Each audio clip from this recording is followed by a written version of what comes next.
সম্মানিত উপস্থিতিবৃন্দ, এই যে আজকে আমাদের এখানে 12 দলীয় জোট কর্তৃক আয়োজিত এই ইফতার এবং দোয়া মাহফিল অনুষ্ঠান, এই অনুষ্ঠানটি আমি এখান থেকে যতটুকু ভাবে দেখতে পাচ্ছি, যতটুকু দেখতে পাচ্ছি পুরা ঘরটি, এই অনুষ্ঠানটি খুব সুন্দরভাবে অনুষ্ঠিত হচ্ছে। অর্থাৎ দোয়া বা ইফতার যে অনুষ্ঠানটি সুন্দরভাবে এখন পর্যন্ত আমি যতটুকু দেখছি ক্যামেরার মাধ্যমে সুন্দরভাবে অনুষ্ঠিত হচ্ছে। এখন অনুষ্ঠানটি যে সুন্দরভাবে হচ্ছে, এখানে কি শুধু এহসান যে আছে যে অনুষ্ঠান পরিচালনা করছে তার একার ক্রেডিট? অবশ্যই নয়। এখানে যারা অতিথিবৃন্দ এসছেন তাদের ডিসিপ্লিন পার্টিসিপেশন, এখানে যারা অনুষ্ঠানটি আয়োজন করেছেন 12 দলের পক্ষ থেকে তাদের নেতাকর্মীদের প্রত্যেকের কষ্ট পরিশ্রম, এখানে যারা আমি মিডিয়ার সাংবাদিক ভাই এবং ক্যামেরা ভাইদেরকে দেখতে পাচ্ছি, ক্যামেরাম্যানদেরকে দেখতে পাচ্ছি, তাদের সহযোগিতা, এবং সর্বোপরি এখানে হোটেল কর্তৃপক্ষ যে জায়গাটায় অনুষ্ঠিত হচ্ছে তাদের সকলের সহযোগিতা। অর্থাৎ দেখুন, অনেকগুলো মানুষের সম্মিলিত সহযোগিতার ফলেই কিন্তু একটি সুন্দর অনুষ্ঠান এখানে অনুষ্ঠিত হচ্ছে। সম্মানিত অতিথিবৃন্দ, আজকে থেকে প্রায় 2 বছরের উপরে, প্রায় 2.5 বছর, যখন এই দেশের ঘাড়ে, এই দেশের মানুষের ঘাড়ে পলাতক স্বৈরাচার, ফ্যাসিবাদ, মাফিয়া যেভাবেই বলি না কেন আমরা, এরা যখন চেপে বসেছিল, সেই সময় কিন্তু আজকে এই ঘরে অনেকগুলো দল আমরা উপস্থিত আছি, যাদের নেতৃবৃন্দ একত্রিত হয়ে আমরা সংস্কার প্রস্তাব তথা আমাদের 31 দফা প্রস্তাব উপস্থাপন করেছিলাম দেশের মানুষের সামনে। খুব সংক্ষেপে যদি আমরা বলি, এটি কি ছিল প্রস্তাব, এই 31 দফাটি কি, 31 দফাটা কেন? উপস্থিতিবৃন্দ, এই 31 দফাটি হচ্ছে দেশ এবং দেশের মানুষের জন্য। আমরা দেশের বিগত 15-16 বছরে, বিশেষ করে 2008-এর পর থেকে, সেই স্বৈরাচার বা ফ্যাসিবাদ বা মাফিয়া যখন মানুষের কাঁধে চেপে বসলো, তখন থেকে আমরা খেয়াল করেছি দেশের প্রতিটি প্রতিষ্ঠানকে, সেটি অর্থনীতি বলি, সেটি আমরা শিক্ষা ব্যবস্থা বলি, সেটি আমরা সমাজ ব্যবস্থা বলি, সেটি প্রশাসন, সেটি সিভিল প্রশাসন হোক, পুলিশ প্রশাসন হোক, যে কোনো ধরনের প্রশাসন হোক, চিকিৎসা ব্যবস্থা, প্রত্যেকটি ক্ষেত্রকে একদম ধ্বংস করে দিয়েছিল। মানুষের প্রত্যাশার সম্পূর্ণ বিপরীতে তারা নিয়ে গেছিল পুরো পরিস্থিতি। এবং যেহেতু আমরা রাজনীতি যারা আমরা করি, আমরা আমাদের অবস্থান থেকে বলতে পারি, বিএনপির অবস্থান থেকে আমি বলতে পারি, যেই গণতান্ত্রিক রাজনৈতিক দলগুলো বিগত স্বৈরাচারের সময় আমাদের সাথে মাঠে ছিলেন, আন্দোলন করেছেন, তাদের হয়েও বলতে পারি আমি কিছুটা, আমাদের রাজনীতির মূল লক্ষ্য বা উদ্দেশ্য হচ্ছে দেশ এবং দেশের জনগণ। কাজে দেশ এবং দেশের জনগণের এই ক্ষতিগুলো যখন হয়েছে, এই ক্ষতিগুলো অবশ্যই রাজনীতিবিদ বা রাজনৈতিক দলগুলোর সুযোগ আসলে সেখানে পরিবর্তন করতে হবে। এবং এই পরিবর্তনটাকেই আমরা রাষ্ট্র কাঠামোর মেরামত বলেছিলাম সেদিন। কারণ এগুলি রাষ্ট্রের অংশ। উদাহরণস্বরূপ যে কয়টি প্রতিষ্ঠানের কথা বলেছি। প্রিয় উপস্থিতিবৃন্দ, সম্মানিত নেতৃবৃন্দ, আজকে পরিবর্তিত হয়েছে 5ই আগস্টের পরে জনতার, এই দেশের মানুষের, গণতান্ত্রিকামী মানুষের অভ্যুত্থানের কারণে অবস্থার পরিবর্তন হয়েছে, রাজনৈতিক চিত্রের পরিবর্তন হয়েছে।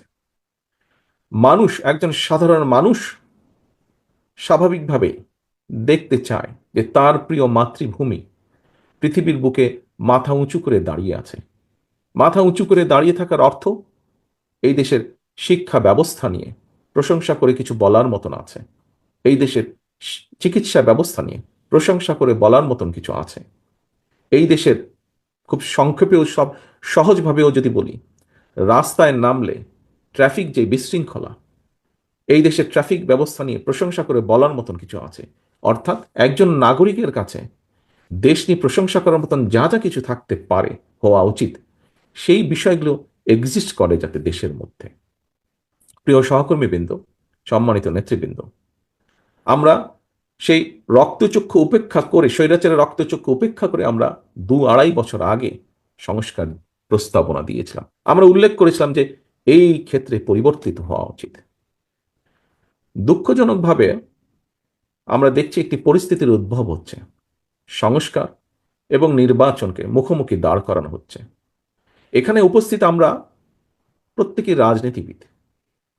এখানে একজন বক্তা উল্লেখ করে গিয়েছেন, খুব সম্ভবত বোধহয় মান্না ভাই বলেছেন ওনার বক্তব্যে যে গণতন্ত্র বলতে একজন সাধারণ মানুষের কাছে কি বোঝা যায়। গণতন্ত্র বলতে একজন সাধারণ মানুষের কাছে এক কথায় নির্বাচন, নিরপেক্ষ নির্ভয় ভোট দেওয়ার যে সিস্টেম, সেটিকেই গণতন্ত্র বলি আমরা।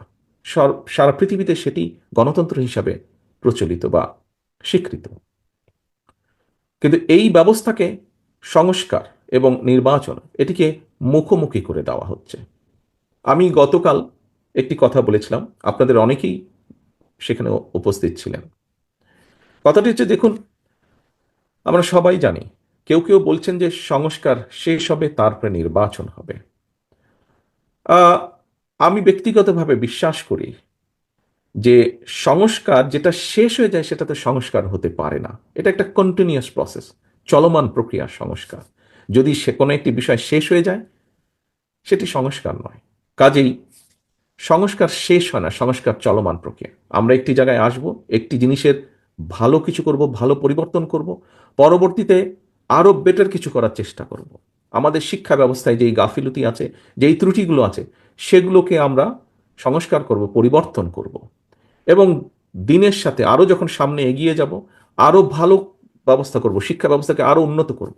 দেশের মানুষের জন্য চিকিৎসা ব্যবস্থা যেটি, সেই চিকিৎসা ব্যবস্থাকে আমরা ভালো করব।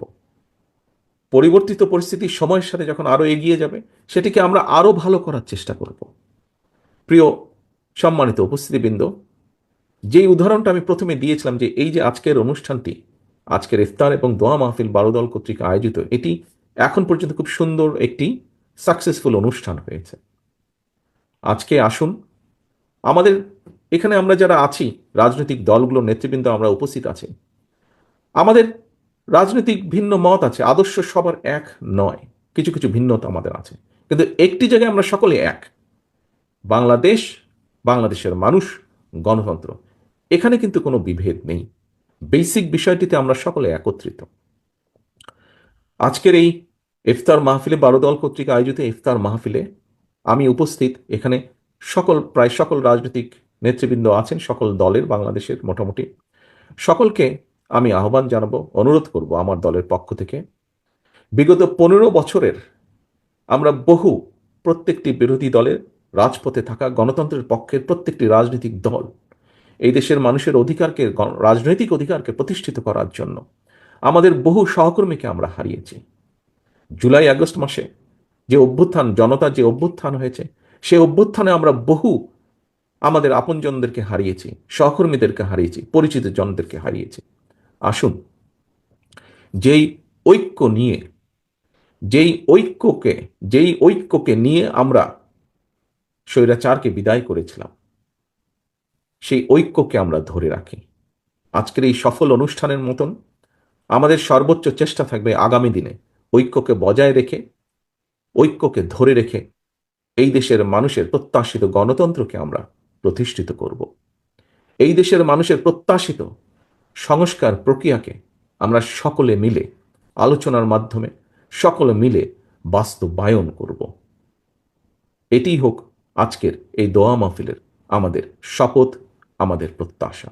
প্রিয় সহকর্মীবৃন্দ, সম্মানিত রাজনৈতিক নেতৃবৃন্দ, আমাদেরকে যে কোনো মূল্যে ঐক্যকে ধরে রাখতে হবে। মতভিন্নতা থাকবে, আমরা বসবো, আলোচনা করব। এমন কিছু আমরা বলবো না, এমন কিছু করা থেকে আমরা বিরত থাকার চেষ্টা করব যাতে করে কোনোভাবেই স্বৈরাচার বা তার প্রেতাত্মারা আবার এদেশের মানুষের কাঁধে চেপে বসতে পারে। এই হোক আমাদের প্রত্যাশা, এই হোক আমাদের শপথ আজকের এই দোয়া মাহফিল, আজকের এই ইফতার মাহফিলে। সকলকে আন্তরিকভাবে ধন্যবাদ এবং শুভেচ্ছা জানিয়ে, বিশেষ করে বালুদলীয় জোটের নেতৃবৃন্দকে আমাকে আজকে এখানে দাওয়াত দেওয়ার জন্য আন্তরিকভাবে ধন্যবাদ জানিয়ে আমার বক্তব্য শেষ করছি। আল্লাহ হাফেজ। বাংলাদেশ জিন্দাবাদ।